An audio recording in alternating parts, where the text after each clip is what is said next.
There it is, kids. We're here. Look, we made it. This is a new time. We have not been this late in the day. Why does this look kind of cloudy? I look like kind of mystical right now for some reason on here, and like a Olin Mills kind of way. I'm not going to touch. It's going to mess everything up. However, we have not been this late in the day on purpose in years. This used to happen at it was like 7 o'clock at night, then it changed to 5 o'clock at night, then it was 1, then it was 1:30. And I keep telling people we moved this because of my church. So blame the church if this is an issue. But they had to move their time back. We didn't get out of there till like 1:20 today. And I was like, bro, like they were going full, like we were pretending we were Baptist today or something. We're like, been to Baptist, those of you that have been to a Baptist church, you don't really know how long they're going to go. They could just be, it could be 2 hours, it might be 4. You might come back later on that day. Who knows? Thank you, love. Oh, I got the Sixers. Did I send you the wrong cup?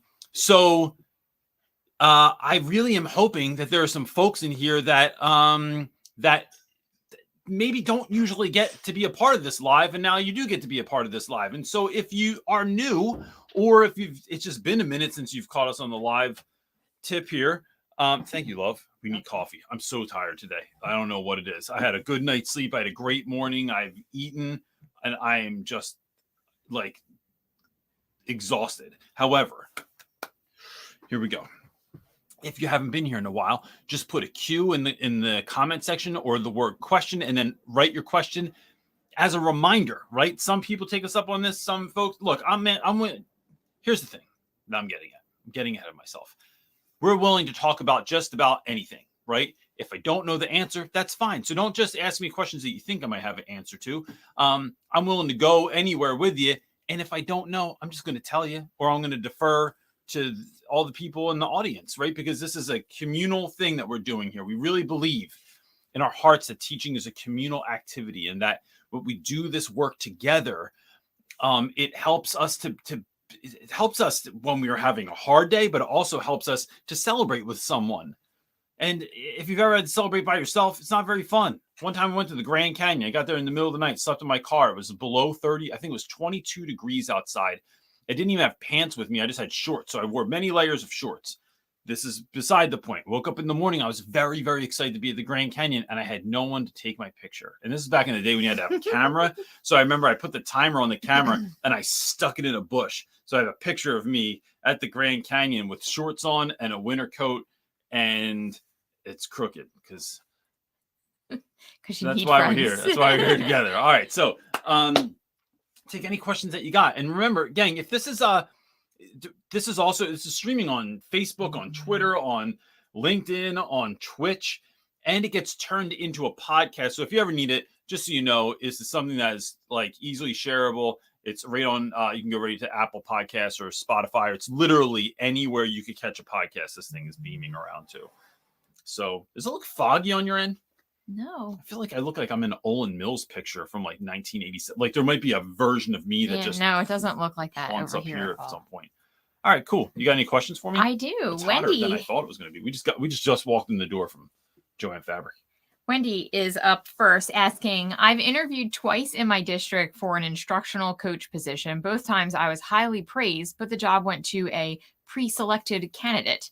How do you beat the system? The fact that there's a pre-selected candidate, it's like, why do we have the interviews anyway? If you already were going to. Well, they were just making sure their pre-selected candidate didn't that beat everybody out that interviewed, I guess. So, Wendy, I think there's two things here. There's just a few things here, right?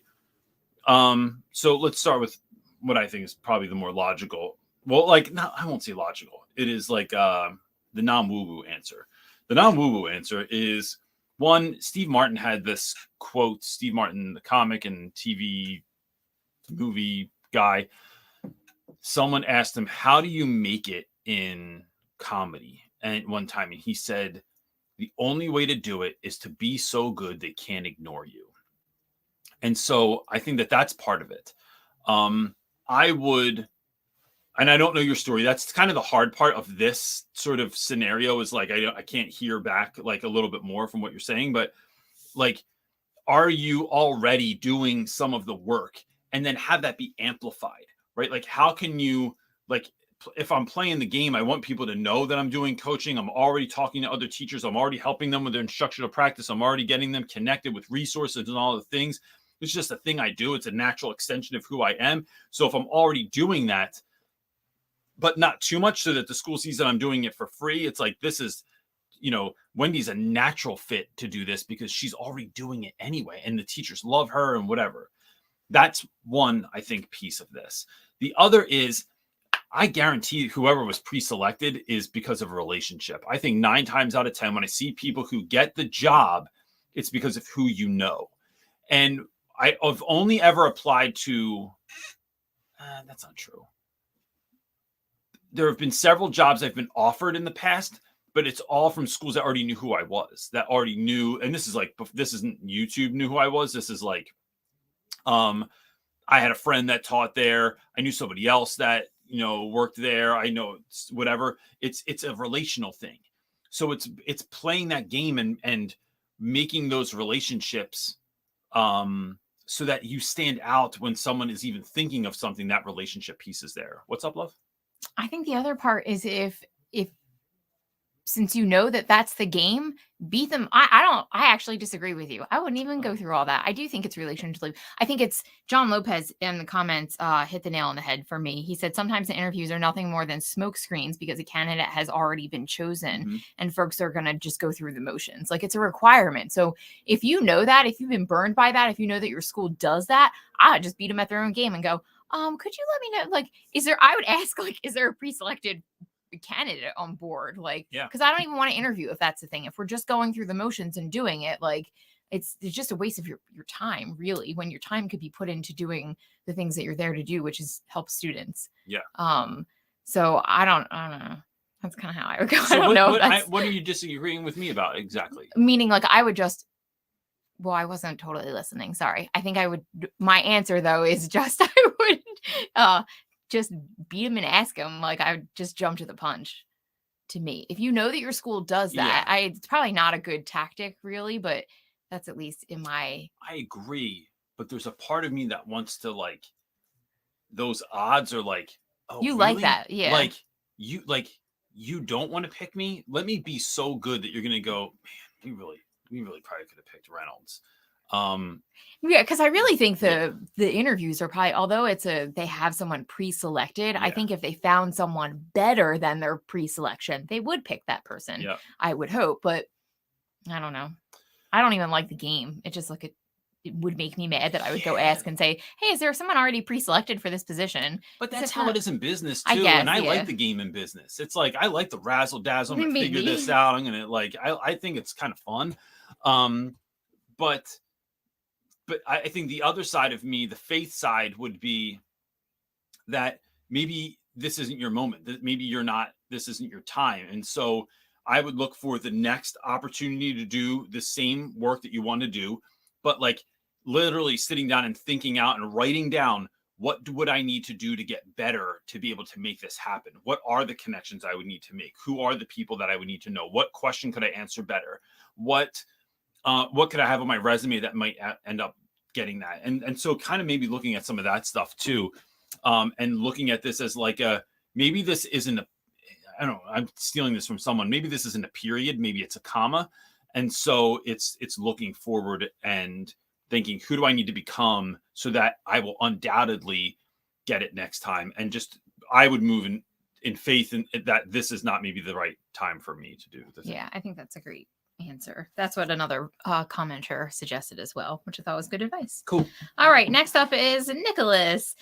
Question: I quit coaching and I feel admin is totally ignoring me since. Not sure how to react. Nicholas, I think I've been there when I've stepped away from any number of things over the years. I think when I started teaching, I'll give you one really good example. When I started teaching, I taught at the school in Camden, and the administrators had a band. So it was like the guy who was in charge of, like, instructional coach, the curriculum developer, the co-CEOs of the school, the principal, the vice principal, they all had a band and they didn't have a drummer. So I got a job there. And I think part of the reason I got the job, to be honest with you, is because I played drums. And so they asked me to be in this band, but then they would pull me out during the day. They'd be like, yo, fourth and fifth period today, we're having practice. What? Guys, I got a class, fourth and fifth period. Don't even worry about it. We're going to have someone come in and cover your class. No, but I have like a whole lesson. I'm like, what? Like, I'm doing the main thing. Like, what are you talking about? And so that started happening so frequently. And I felt bad for if I would tell them that I couldn't go to practice, because then they couldn't really practice. But then it was like, no, this isn't what I didn't get into education so I could play in your band. I got in, like, if we want to do after school, fine. But like, I don't want to miss classes and because of this. So I eventually backed out, and I feel like I got dogged repeated, like every single thing. There's a number of things I talk about. So I don't talk about that in my book, but in my book, I talk about how I used to do, and I do not advise these super secret class trips where I would meet kids places because I couldn't get the permission from the school to do it and it was only for dumb reasons. It wasn't for anything actually good. But I think some of that was because I quit their band. So what I have to remember is that if I need admin for students and they're ignoring me, I need to preface it with, this isn't for me. I don't need help in my classroom. I don't need help with instruction. I don't need help with supplies. I don't need help with anything. But you know what? This child's having a really hard time in my class right now. They're having a hard time finding to get in the flow. They're having a hard time finding success and staying still and not being belligerent. Like if there's a kid that's getting in trouble and you need help from administration, I have a student that's having a hard time with this, not me. And you know, one of my mentors reminded me today that if there's people that you are not, that are upset with your choices in life, or especially within the work realm, I need to remind myself that as a teacher, when other teachers don't like me, right? And there's been a lot of teachers that have not liked me. I won't say a lot. I'm not going to put that number on there, but like there's been a noticeable, right? And significant enough that I remember them. Teachers that like either vehemently did not like my practices or were just like indifferent about me. Like they just thought whatever. And that hurts my feelings, but I have to remind myself that you're not why I'm here anyway. You're not even my assignment. I'm here for kids. Education's only ever about students. And as long as I have a group of people that I connect with, whether it's online or in person, and I'll tell you, that has been different times at different times in my career, right? Like we're like the online community, my people online were in greater number than the people in the building. And so if I have those folks to pull from, then I'm straight. I'm not here for you anyway. So whether you ignore me, whether you don't like me, whether you're indifferent about me, you're not my assignment anyway. And I think that's just a reminder to ourselves that we have to remember that education's only ever about students. I'm only here to help kids.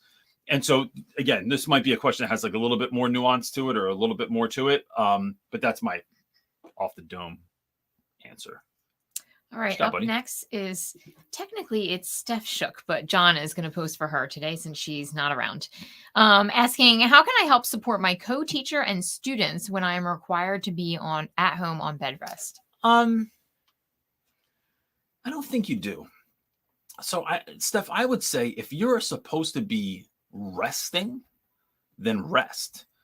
I am a true believer in, now look, hit me up if this is slightly different, right? Like, so if this is, you're supposed to be doing some work from home, that's fine. Like I'm willing to do that. But I sometimes look at like getting sick as a blessing. And although when I had COVID, my poor wife had to go sleep outside of Best Buy. That's right. You got COVID literally the week before Christmas. I did. That was nice. It was a good gift. Thank you for that Christmas gift for me. Can you put earmuffs on for a second? I had the most restful week I can remember in recent history, like in years. Oh my God. I just watched TV. Frantic I watched TV. I watched YouTube. I just ate whatever, like food, and I was just chilling, except for a sore throat. It was so wonderful. And so if you need the rest, if you've had, like, I know like last year was a hard go with school and things, like just take the rest and then go back and then you're going to do it. Your job is not to take care of things now. That's your administration's job, is to like fill in the gaps where you are when you're gone. But feel great so that when you go back, you're not filled with anxiety and you're still depleted because you didn't get the rest that you needed, like I say, rally, get yourself together, and then go back in explosively. But so flip it, if she is at home but needing to support. I would do things at a minimum. You could email parents, like think of things that like you wish you had more time for, right? So there's a co-teacher at school, and to be honest with you, I've never had a co-teacher in my life that things were like the worst when they weren't there, right? Like I can still do this by myself. It's just nice. And even my favorite co-teachers, like even when Kayla was in my class with me and Fines was in my class and Yonkers, like they made life better by being there, but I was still okay if they weren't there. So, but what could I have done? What would have been nice if they, like, for someone to fill in? It's always special ed paperwork. It's emails home to parents. It's updating parents on grades and things of that nature. It's emailing, maybe looking at kids' grades and seeing what students are missing, a lot of stuff, reminding them about stuff. It's maybe I think it's logistical stuff. Like let your co-teacher, if this is part of the gig, be at school teaching. They're still gonna have to grade everything because unless it's all online. But then you're allowing them to just do that piece, and you're taking away some of those logistical pieces that aren't necessary for you to be in the building to do them. That's what I would do. All right, our next question is coming from Heather. She's asking, I just successfully organized an awesome staff trip to a twilight tour of the Tower of London. Pause. I know, there, right? Right there. Come on. Well, I think this is her question. She said they loved it. Great for teacher morale. How do I top this for the next one? What was your best trip? Oh my gosh, Heather. This is... We never got to plan a teacher morale, like something for teacher morale, which would be really awesome. I could see you being creative with that. But... I mean, we did used to have really good Christmas parties. Like we went to the 76ers game. Oh, that was one a basketball was fun. game. I went to Philly. that one, yeah. And it was a little bit too much free drinks for people. And then we went to the Xfinity Center across the street. Well, that was a separate, and went like bull riding on one of those mechanical bulls. That's not the part of the teacher story that you're supposed to tell. Oh, it was fun. That was the after. I have videos of everyone. So I think, first of all, can we all just like take a note from Heather Andrews that teacher morale trips are a great idea, that class trips are a great idea, that organizing something, and then here's what I love about this so much too. I did this awesome thing, right? Which that's a friggin', we've been to that place, right? Yeah. We've been to the Tower of London, not at night. And it is incredible. And then to think, how can I top this next time? It's a good problem to have. It's a great problem to have. And I'm so excited. You should come to Philadelphia next time, and and I will take you out on a trip. I think, how do you top it next time? It's not always necessarily, I think, Heather, where you went or what you did. It's what did it evoke in everyone? Like, what was so special about it? Was it, I mean, like Tower of London, check mark, great, very cool place to go. At night, oh yeah, like super fun.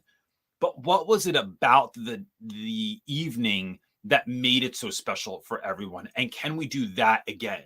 Was it small groups? Was it evoking everyone's, like, was it like fun and laughter? Yes, like, what was the carrying thing that, on? Yeah. Like, what were you doing? Our school has point. done. I mean, one year we went to a comedy show. We used to go bowling all the time at this super hip bowling place in Philly, which sounds pretty lame, but like we had like this. It was like 4 or 5 lanes upstairs to ourselves. We had our own bar with our own bartender. We had really good food and pool tables, and it was fun. They've done escape rooms for folks, and these are all part of like Christmas celebrations. It's not like a morale thing necessarily, but I just think like London is, I mean, there's endless cool stuff to do in London. I mean, it's one of my favorite places I've ever been in my life. So it's, how can we do this thing?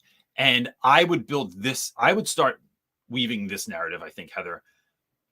I would start weaving the narrative that, we could have fun anywhere. Like, we could literally do anything and have fun. That's how our staff rolls. We just love being around one another. And then, like, we go to these cool places and it's explosive. It's kind of like here in the U.S., my family loves Disney. And so if we ever go to Disney World in Florida, when I was younger, we knew we ruled the park. Like we were going to have more fun than every other family there. And now when our family went a few years ago, my wife and 2 kids, that was how we were rolling too. Like that's what we were instilling in our kids. Like, yo, no one's going to have more fun at Disney this weekend than we are. Like, we're just going to run the park. And it's building that kind of culture so that you don't have to pick the right place and thing. It's we just love being around each other. And so that's how we're doing it. But fantastic, man, that's awesome. I know. I want to be a teacher at that I know. school. Heather, for me. You guys hiring? You guys need keynote speaker this summer? All right. John Fox is up next. It's a 2-parter. He's asking, I'm so unhappy at my current school. Oh, man. Mostly due to a toxic coworker and admin. Won't do anything about it. I'm applying to other positions. If I'm asked in an interview why I'd be willing to leave in the middle of the school year, what can I say?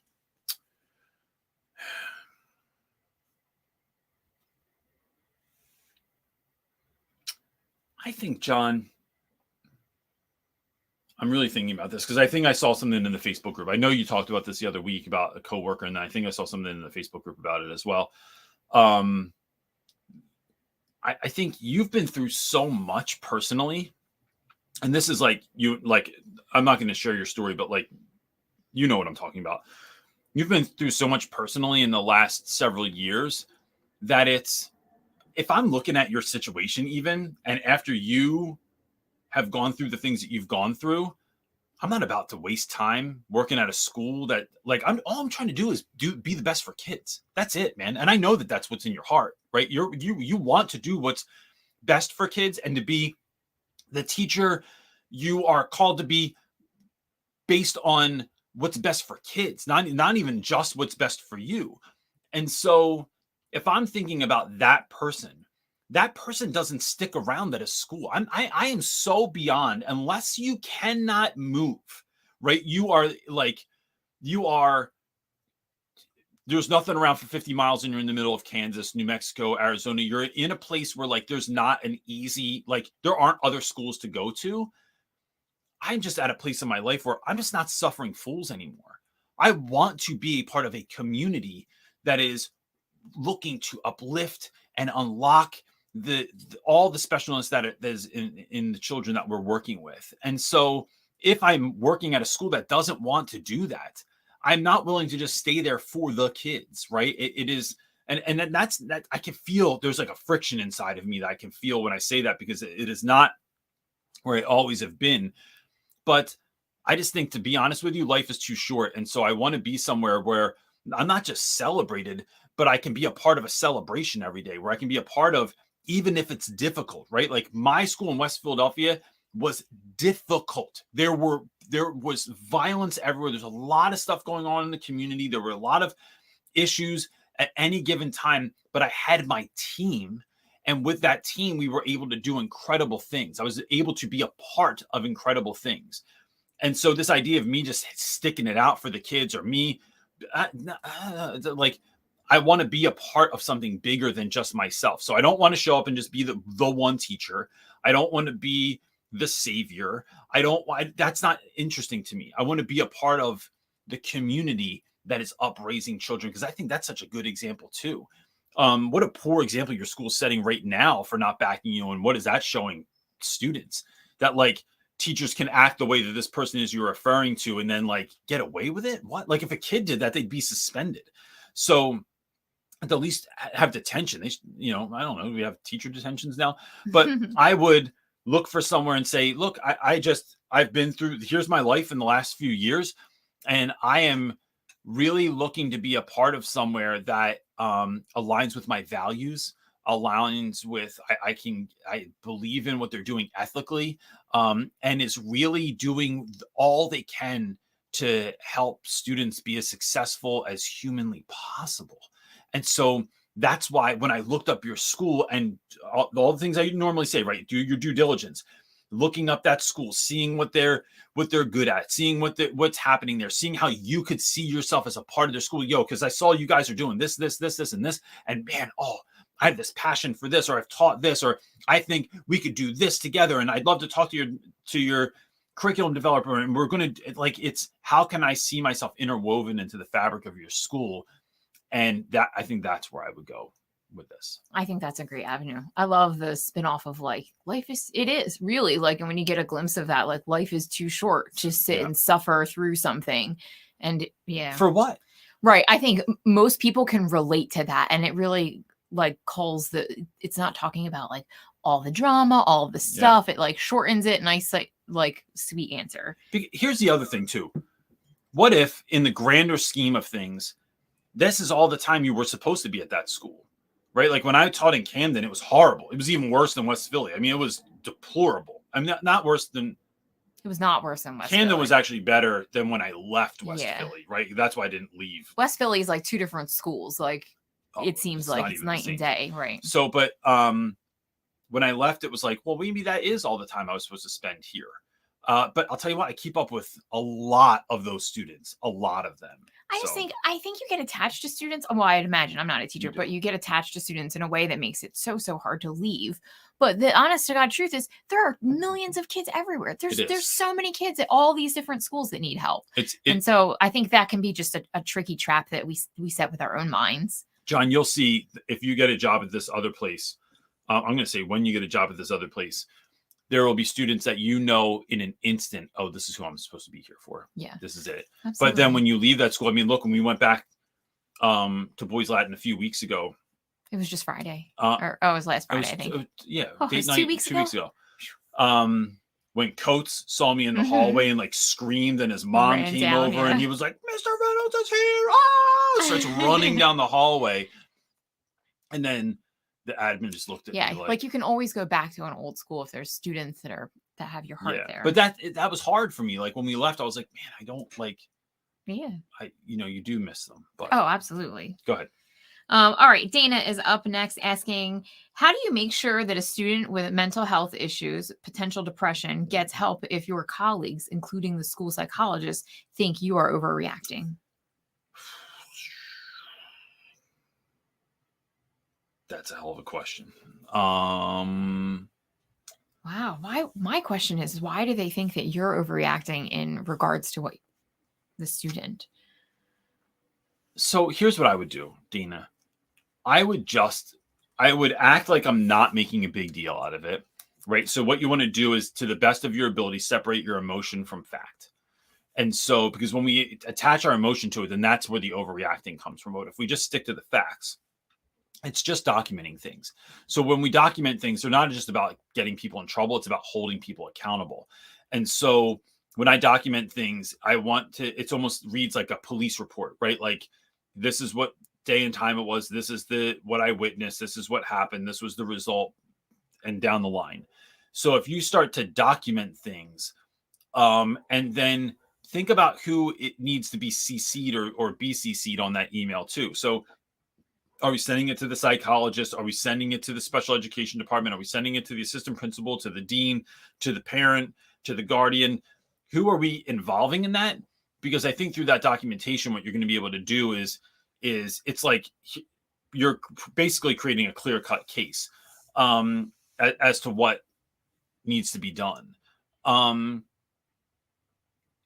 It's worth asking yourself if you are overreacting. Like, do the folks that you're dealing with have more experience? Have they seen this sort of thing before? And it's not really that big of a deal, and they know it. Maybe. So I would maybe sit down and say, like, hey, I'm just still curious. Like, these are the behaviors I'm seeing in class. And what do you think about this? But I'll tell you what, in the world that we live in right now, with as dangerous as things are, and I don't want to draw like to the extreme right here, right? Like this isn't the news. But we have seen behaviors in students, and every time someone does something disastrous, they always trace it back and go, well, how did we not know that this was happening? So it's really like, and I'm not even saying to document to cover your own butt in that regard. I'm saying what you're doing by documenting is shining a light, shining an awareness on that, and not being the key part here is like not being afraid that something, like, you're going to get in trouble or something. It's like, nope, I'm a mandated reporter. These are the behaviors that I'm seeing. They make me feel uneasy. I'm following my intuition. I'm following the school protocol, and I'm documenting this stuff.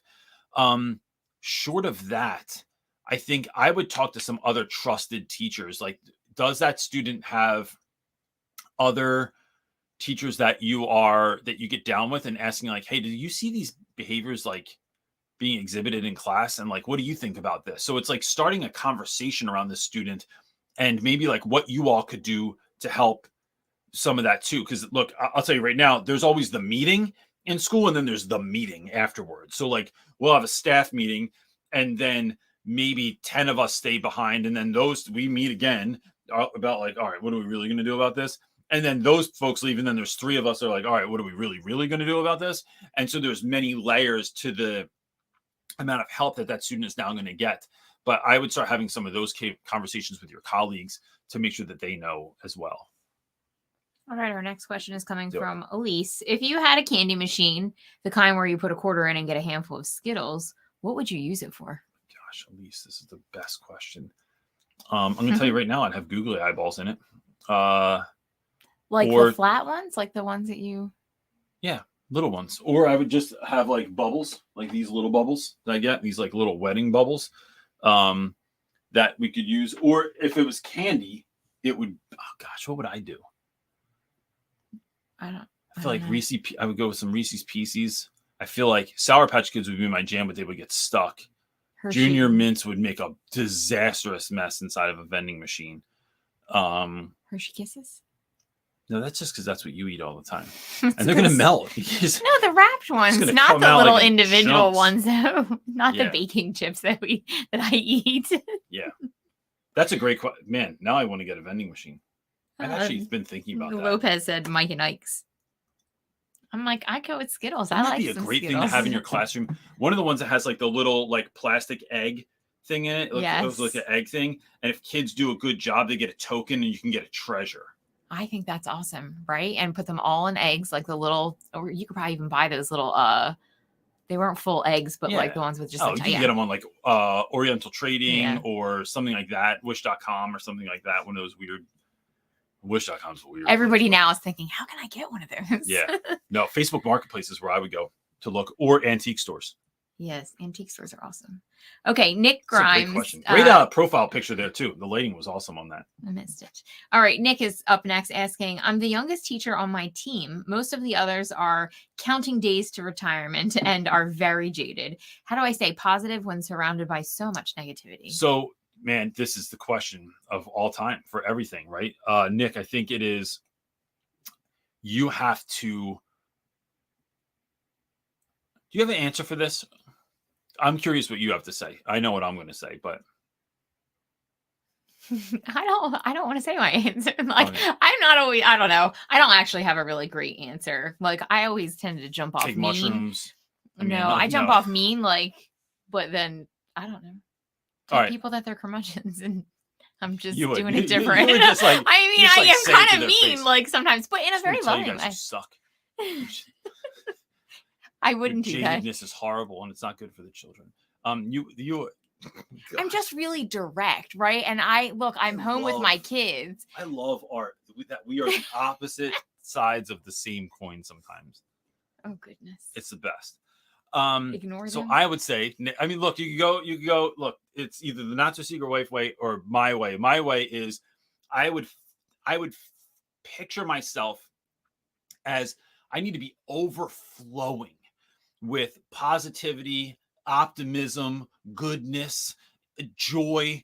So I am pouring it into myself so that when the things happen, they're not taking as much away. And even if they take away, it's like I'm overflowing anyway. Like this isn't even like it's a drop. I do agree with that. Like you have to prep yourself to be able to handle people around you that are a pain or a downer or whatever, people that you necessarily wouldn't have in your life or choose to have in your life that you have to deal with. And I don't have that. Like I don't have a team that I have to work with. Like it's you and my kids. And I can tell you direct what I feel and think, but I do think that you really have to, even still with that, we have to prepare ourselves for the day ahead of ourselves. And I think that works really great. That's the best way to do it. And I think when that happens, one of the things I do all the time is I just kind of like laugh when things are absurd. Yes. So when someone does that, it's just like, oh my gosh, man, like really like if someone's just like, these kids, I can't stand them anymore. I hate working here. I have 59 days until retirement. And it's like, it's just going, oh man, all right. Like, and then I'm out of there. And then limiting my interactions with them. It is, I think when we go down, it's almost like, especially when we get down when dealing with a coworker, it's harder when you're dealing with a spouse. We actually just had this conversation the other day, but like dealing it with a spouse, that's so much more empathy, and it's hard because it's like their heart's attached to your heart. And so, but when you're dealing with people at work, I say quick prayers for people all the time. I don't know what they went through. I don't know what their life is like. It's like, man, that must really suck to feel that way about anything in your life. And then it is my limiting the access that those folks have to my life, right? I love everyone, but that does not mean I owe you access. So I have literally in the last several years, I did this at school years and years ago, but in my own personal life, limited the interactions with anyone in my life that doesn't add to my life, right? Doesn't mean people can have bad days or bad moments or bad years. But for instance, we don't hang out with anyone anymore that doesn't love each other. Like, I don't want to hang out with any married couple that is not in love. Like, and you can tell. They don't have to be like all kissing and hugging and stuff like that. Like, but it's like, do you love one another?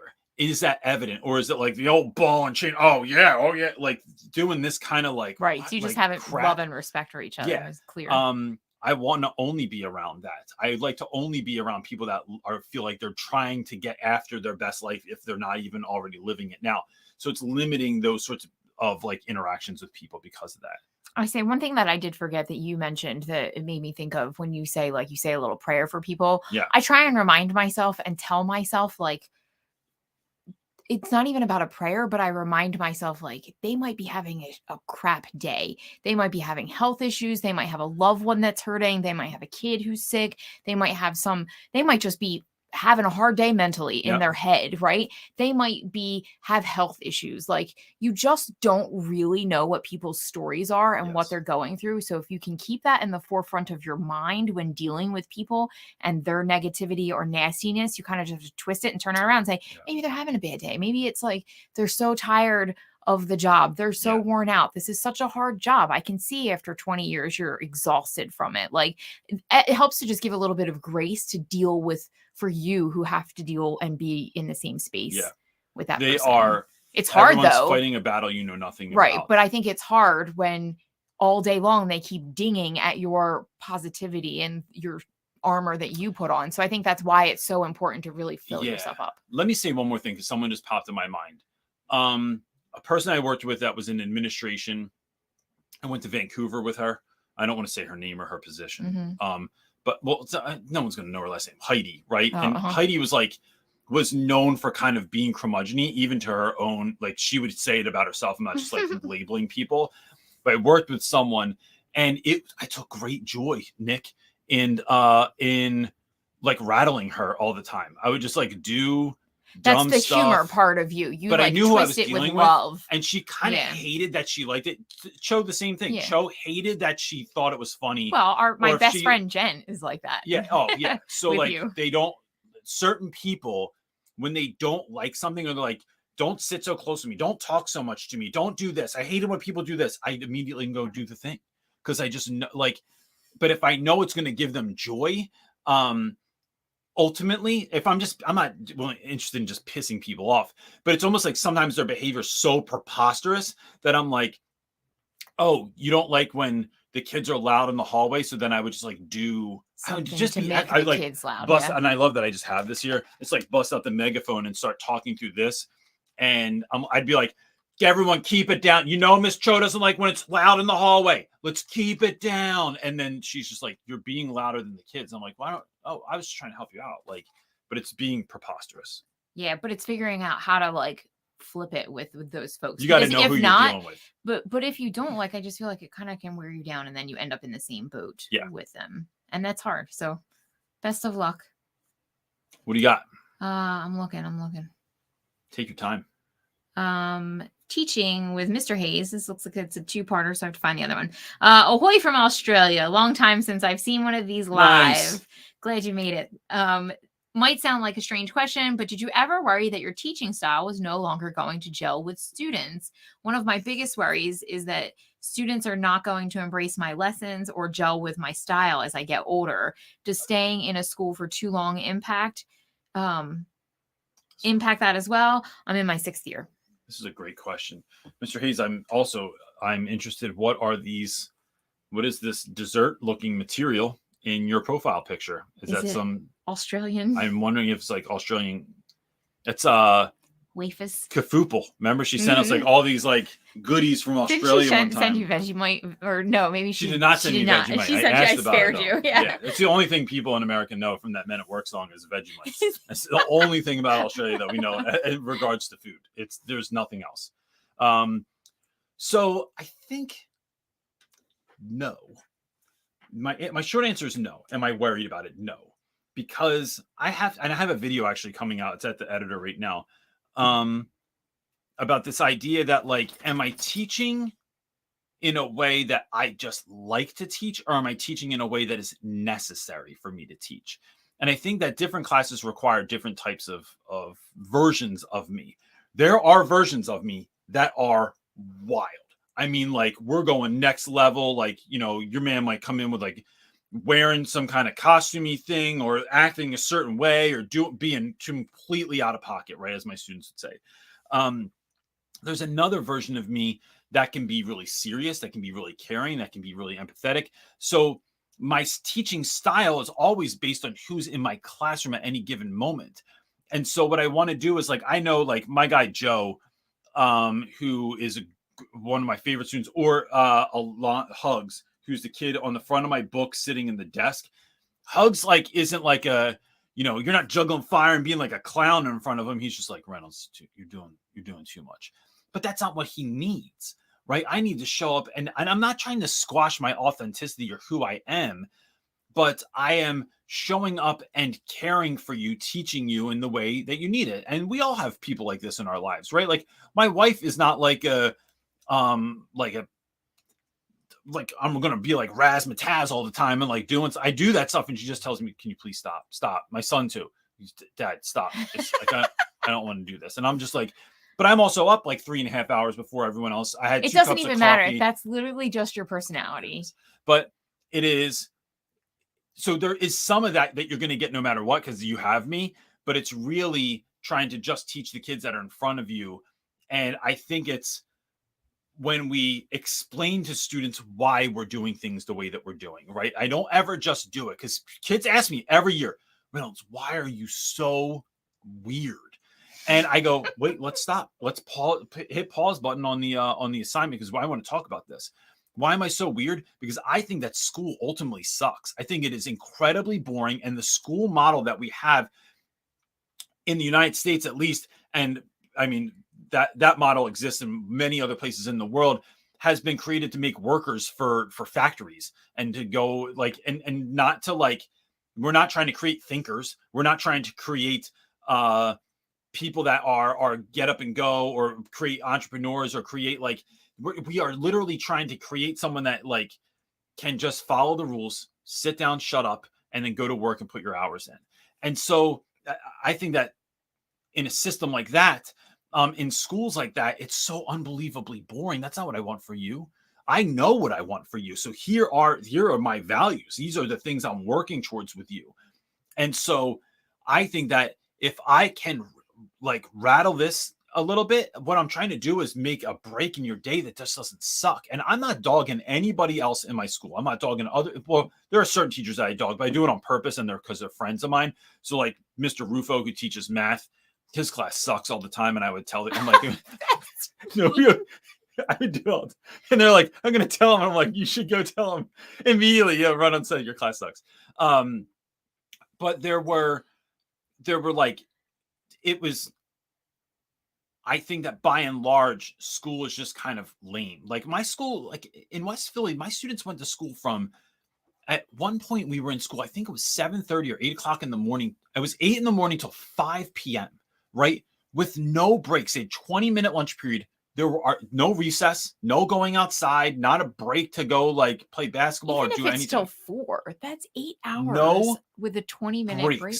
just dumping into them. And then when you go out and do something fun, you get pulled in. How many times I get pulled in the office last year? I think it was like 32 times I got pulled into the office last year because I'm being distracting outside when I'm like, no, because this sucks. And what we're doing is actually educational. I'm not just having fun just for fun's sake. And I'm not even against that. But I think it's really like reminding students, having that conversation with them about why I'm doing things the way that I'm doing them. And I think kids ultimately appreciate that. Most kids. Some kids just want you to shut up and give them the worksheet. And to answer your question, Mr. Hayes said they are Monte Carlo best biscuits ever. I love that other countries call cookies biscuits. Yeah. Because that's not what a biscuit looks like. No. You're doing the thing. Funny. I'm sorry. I got to fix that. There's not enough space on this desk. Yeah, I know. We're going to fix All right. Summer is up next asking, we have new admin who are really trying to turn things around and be positive, but a lot of folks who have been at the school forever are so negative. How do you encourage to be positive about change? I think it's the same way that we do it with students. I think you can lead a horse to water and you can't make it drink, but you can make it really thirsty. And so I want you to think of it like this, Summer. I think maybe I used this analogy last week. If you go to, so my daughter was at a dance. My daughter went to her first dance the other day, 7th grade dance. It was, my dad heart was, I had to come home and have a drink. I saw videos, and it starts off where there's 2 kids in the middle of the floor that are dancing. One is probably just a class clown. The other kid could actually dance. And so they were just having the time of their lives. And then the right song comes on, and the norm is to stand around the outside and watch those people. It's weird. Everyone in the middle, everyone on the dance floor is weird. Until you build such it becomes so magnetizing that now when there's a larger group, you don't kind of have to be on 11. You can just be dancing and be on a 4 or 5 even, but you're just in the middle. And now I'm not on the edges. And what happens is if we can make fun and positivity so attractive and we bring people in, what we're going to do is then it's the people that are on the edges. Now it looks weird that you're not being a part of this. Now it looks weird that you're being the curmudgeon. So how do we make positivity so loud? Summer, I think it takes the cooperation of you all, the people that are willing to try, people willing to go with it are the folks that you have to get to be so loud. They have to be so on fire that they are just going to, it's contagious. And so it's going to make the folks that are on the edges, on the fringe, it seems weird then. I'll tell you, I spoke in Nebraska, I don't know, a few weeks ago, maybe a month ago now, with Get Your Teach On. They do like these mini Get Your Teach On events. They get hired. It is incredible. I mean, their production level is bonkers. You walk into your school and all of a sudden there's balloon arches everywhere. There's places to take pictures, like these beautiful backdrops that they bring in. There's lights, there's music. It's friggin', it feels awesome. But there's folks in the school, I could see them, right, that were like at a table that were just not having it. They just weren't going. You could do damn near anything. We could have set our hair on fire and gave away free money, and they would have been like, well, that was all right. I mean, I got $100. I would have liked $150. And the same thing happens in your classroom too, right? Choking on my own spit. Where you can do damn near anything, and kids they're just not that excited. So I think what are we doing then is I don't look at all the staff. I'm going to look at who can I affect, and then I'm going to try and make this as contagious and as attractive as possible. So let's just keep going out there and doing stuff. And at the end of the day, like I said in the beginning of this live feed, that I'm not there for them. I am there for, and I think that their effect to pull the school down, when you have the critical mass is going for it and we're feeling great and we're positive and we're exciting and we're energetic. I don't think those curmudgeons are really bringing the school down that much anyway. I think that I just have found that like when we do stuff like that, when I've worked with my team at school like that, I'm not even noticing you anymore. And I do the same thing in class. Like there's going to be the handful of kids, 2, 3, 4, 5 kids that don't want to do anything no matter what. And that's a different conversation, but I'm not building lessons for them. I'm not building experiences. If I were your admin, I wouldn't even be focusing on like the terminally negative people, because they can't even be met with this kind of stuff anyway. The way I would meet them is what's going on with y'all? Like, are you like, and not like in a negative way. It's like there's something else happening there. Maybe home is so bad. Maybe there's a sick spouse. Maybe there's a sick kid. Maybe there's money trouble. Maybe there's, they just are so worn down by like the previous administration, the previous way that your school was run, that they're just so burnt that it's hard to go. You can't go from 0 to 11. It's like, can we get y'all to a 4? Can we get y'all to, like, when I rate my life every day, 0 to 10. And so a 4 is like, I question everything. Why did I start this business? Why did I even teach? Why do we even get married? Like, that's where you're at when you're at a 4. A 5 is you at least have hope. Can we get folks to a 5? So it's either we're just not paying attention, but I think the other answer is like, how can we meet you and help you notch up? And if you really don't want it, then that's up to you. I'm not going to spend all my time and energy right here, but I do want to give you an opportunity to move the needle a little bit so that you can hopefully join us. Because what we're doing, we just want to be great for kids. Don't you want to be great for kids also? Mm-hmm. And so that's where my head would go. What you got, buddy? Summer also saying, I can't wait to see CJ this summer at Dallas at the Get Are you going?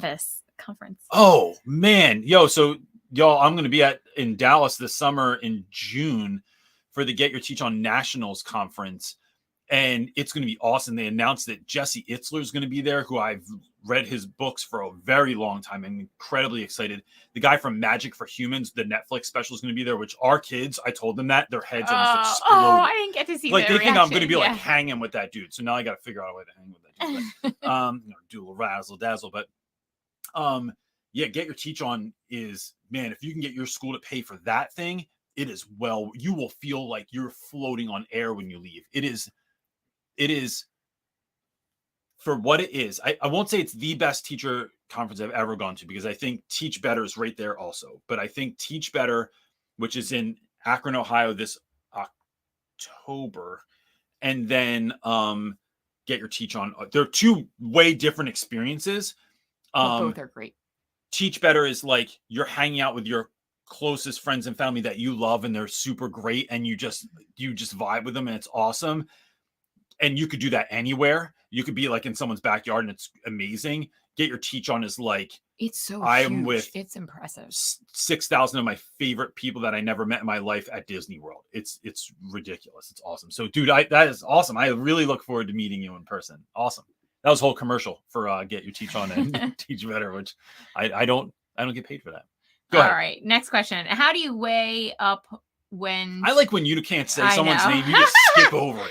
Just come on, we got 2 vowels in there, O and a Y. I don't know what that does. Go ahead. And then an A. These are more vowels than there are consonants. Really floating around the arrow. Really go ahead. Doing me for a number. Okay, question. How do you weigh up when to vent with other staff about admin-y things that are and could negatively affect students when you don't want to be undermining and making staff more negative? I think it's going at it with your intentions, right? So how are you, it is saying to folks, look, there's like, when people say like, not to be mean, but, or like if someone's like, I'm not trying to be racist, but, and it's like, bro, we already know the next thing you're going to say is going to be inappropriate, right? But what I'm saying is it's doing it and knowing in your heart that where your motives come from. So it's having those conversations, and I've had to do them a lot in the last 2 years of teaching. Oh my gosh, like every day, listening to other people, talking to other people. My guy, this guy, Mr. Case, I worked with in West Philly, he's like one of the best people I've ever worked with, just in terms of like who he is as a human being. But I remember he set up a meeting last year to kind of talk about current state of the school and administration and stuff like that. Told the administration that we were going to have the meeting, asked them not to come so that it was a safe space for people to explore like what they were feeling and thinking. And then let them know in the front end, look, we're not here to just complain. This isn't just like a bitching session. This is us having a moment where we're sharing stuff. And then we want to talk about what could we do to make this better? How could we rectify this? So that, because we know where we want the school to be, how do we get closer to that? And so it's having conversations in that sort of way where like, look, I'm not just complaining just to complain. What I want is my driver is I want students to have the best possible experience here. But I'll be honest with you. I mean, and this is a whole nother conversation. I don't think kids should be the number one thing to administrators at schools, because kids come and go. I think teachers should be number one, because once you empower teachers, then it's game on. Then it's like admin doesn't even have to. It's like you damn near don't have to do anything, because teachers are excited to come to school today. They're so empowered to come to school today. They're so excited about everything that's happening and the relationships and their connection with everyone, that it's empowering those teachers. And how can we do that? It's going to be having to have real conversations. I mean, the name of my YouTube channel, Real Rap with Reynolds, comes from students knowing that they could have a real conversation with me. That kids will come into my room back at my desk during lunch and say, yo, can everyone else like back up? I need to have Real Rap with Reynolds. And so that's where that channel came from. So I think you are only as successful in anything in your life, right? This is important. Everything in your life that you are going to be successful at is really predicated not on your hard work, not on your discipline, not on your what you to grind it out. It's on your ability to have difficult conversations. The only reason I am still with my wife after 27 years of madness is we have learned how to have difficult conversations successfully. Does that mean that we don't hurt each other's feelings, that it doesn't go awry sometimes, that things don't get out of pocket? No, but it means that we've learned that like how we need to be able to do this, how one another likes to be talked to and answered to and thought about. So it's that piece. So saying difficult stuff that might not be positive, fine. We just have to know why we're doing it. And really sometimes telling people on the front end, look, I'm not interested in just talking trash. I'm interested in us winning and students winning and our school being the greatest place it could possibly be. So that's why I'm going to bring this stuff up. And I think that changes. We must be trending on Twitch when we get like a hi. I want to offer promotions to your channel. Oh, thanks. Weird comment. Even though we're not gaming right now. No, we're not. Okay. Our next question, and we'll probably end on this one, is from Coretta. How do you view filing a grievance on an administrator? I've never gone that route, but I'm at my wit ends with my co-teacher who is borderline bullying me. My principal isn't hearing me. Then do it. I think it's 100% the way that you should do it. Coretta, I've probably told this story before. It bears telling again. I used to work with a guy that would sleep in the back. His co-teacher. I had many great co-teachers in 1 year. One woman lasted a day. She slept through my class the whole day. I'm pretty sure she was on drugs. And I'm not just saying that. Like really, there was something else going on with her. And I don't know if they were prescribed or otherwise, but like she was knocked out on the couch the whole day. And I saw her fall asleep in professional development the week before school. But she left. They hired someone else. They quit after half a year. Then they hired this other guy who came in and was horrible with students. Like he would sleep in the back of my room, snore. He would, if you woke up and the kids were laughing at him, he once kicked a kid. He would yell at the kids. He was, I mean, the worst. It was like a scene from a movie. I got so fed up with how he was doing what he was doing that I just walked out of class one day and I went to the head of curriculum and I said, who was having a meeting with the principal. I said, here's what's happening in my class right now. I am not going back in that class. I'll still work here, but I refuse to work with this individual anymore. Because if what we're trying to do is help students succeed and the two adults in the room aren't the example of what we want from kids, so we're not finding a way to work out our differences. We're not happy to work with one another. We're not working hard. We're not being nice. Like all the values that we want students to have, then we're doing the opposite. Then we are showing kids how you shouldn't be doing this. And we're normalizing this sort of behavior. So what would you want your students to do in this situation, Coretta? Right? You would want them to stand up for themselves, to do the hard thing. And look, I say this without knowing your full thing. We've never spoken about this, but I think it is absolutely making the move, because I think what that's going to do too, and let me go a little bit out on this, right? And so I might piss somebody else off with this, but who cares? Oh, goodness. We're already there. I have worked with enough women who have not been given the promotion, not gotten the raise, not been listened to, there's no other explanation, but it was because they were a woman, right? Like there was no other thing. Like, so it's not that like even the women I worked with like just jumped to like, this is because I'm a woman. It was like, and there's nothing wrong with that either, right? It's like, let's have the conversation. But that it was like, man, this doesn't even add up. Like, you're not even getting the help. And so I've just seen that happen enough that I'm wondering this. Are there other people in your school that are having a hard time, that are having situations that have had a similar situation from this, or their own moment where they felt like they weren't being supported, they weren't being backed up, and they weren't being helped? And is you doing this potentially a sign of like, no, this is how we do it. This is what self-care looks like in real life. It's not Netflix and a bottle of wine at the end of the night. It is really caring for yourself. It's showing your students that like, whether they know about it or not, they're being taught by someone that stands up for themselves and is willing to do the uncomfortable thing to make sure that they are being treated like a human being. Like that, whether it's borderline bullying or bullying, it's just something you're dealing with nonsense. I'm not suffering someone else's bullshit so that I can survive the school year. Right? I'm trying to thrive here as an educator. So if I do have to bring it up to someone and have that process happen, 100%, man, you should absolutely go to human resources or wherever you have to go to at least talk, whether that's officially filing an agreement or at least putting someone on notice and having that conversation to get that thing started and seeing what your options are or what you should do. I would absolutely go do that. You are important enough to make that happen. And as everyone is.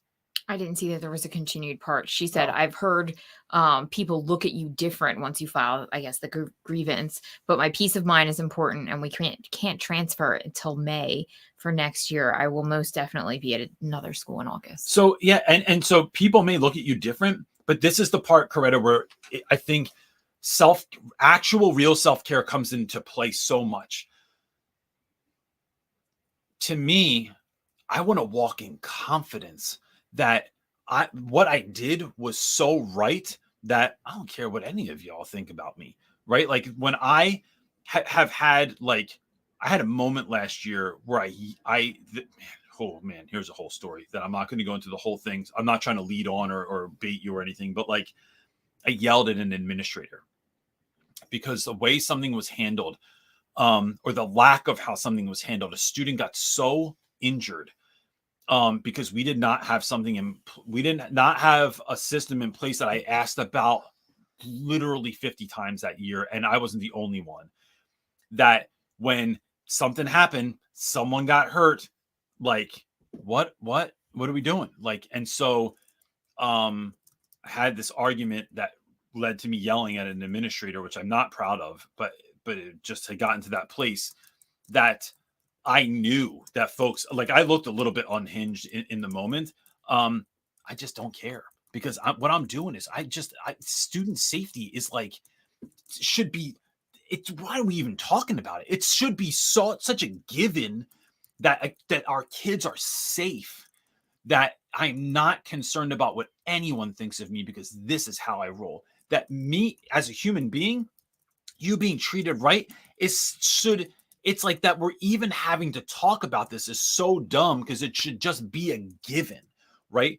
So what you're doing, whenever we make a difficult decision, it's literally filling ourselves up so that we know, it's really knowing that we sat with it, that we prayed about it, that we talked about it, that we figured it out, and that we knew that this was the only course of action that could be taken, and then taking that course of action and knowing that I am confident in what I just did because this is how, like, I can't think of it like I'm a mope, right? Like, oh man, I really wish I didn't have to do this. This is what we do. This is what I want my students to do. This is what I want my children to do. Walk tall, put your head up, like pick your chin up, put your shoulders back, and walk into it like you're a boss. And when someone's not treating you like a boss, then remind them who you are. And so I think sometimes that's what we have to do, because ultimately, again, it's not always just about me, but it's what would I want my students to do? I'd want my students to do the same damn thing as me there. So that's what I would say. All right, we can end Good. there. That's yep. All right, it's There's always more. 5 p.m. Man, this is weird. I feel like the sun's getting ready to go down and we're just getting done. It's crazy. So there weren't any announcements this week, right? We're not doing anything going on? Well, just our typical, like the real world mini PD that goes on. Tomorrow morning, 11 a.m. it's supposed to come out. Real world mini PD. It's just like little things I'm doing. Also, I'm going to make a video on this. It's going to be late. Tuesday, y'all, if you haven't done it, is National Cereal Day here in the United States of America. I am known for having cereal parties in my classroom. I wrote about it all in my book, Teacher Class Off, that we would have mini cereal parties because I just think that pizza parties are what everyone has. So we have cereal with the least nutritional value, and we eat it together in class. Just be careful of those peanut allergies, and make sure you get some silk milk or almond milk or something for the lactose intolerant kids. But I'm going to make a video this week on how I do them and how I take them up a level and make it something that's memorable and exciting for everyone. And yeah, if you need anything else, look, the Facebook group is a really great place to go. We have the best teacher Facebook group on the internet. I don't think anybody else has something better. And you can just go over there. It's only for educators. There's not like, which is like administrators also, but there's no businesses in there trying to sell you anything except for us occasionally. But on anything else, go right over to realrapwithreynolds.com. And anything else, wife? No. What are you laughing at? I'm laughing that someone corrected my an error, a grammatical error, and I just laughed at. I always have a ton of them because here's a quick teacher tip. Whenever I kids found grammatical errors, like in a test or a quiz or on the board, I did that on purpose. I go, oh, you got the point. You got the prize. I make believe that I did it on purpose. Orange Poppy, you are the winner. Yeah. You win cereal. I don't know if that's true. Maybe I just shot myself. Anyway, gang, we will see you next week at 4 p.m. Eastern Standard Time. And thank you so much for being here. That's it. Peace.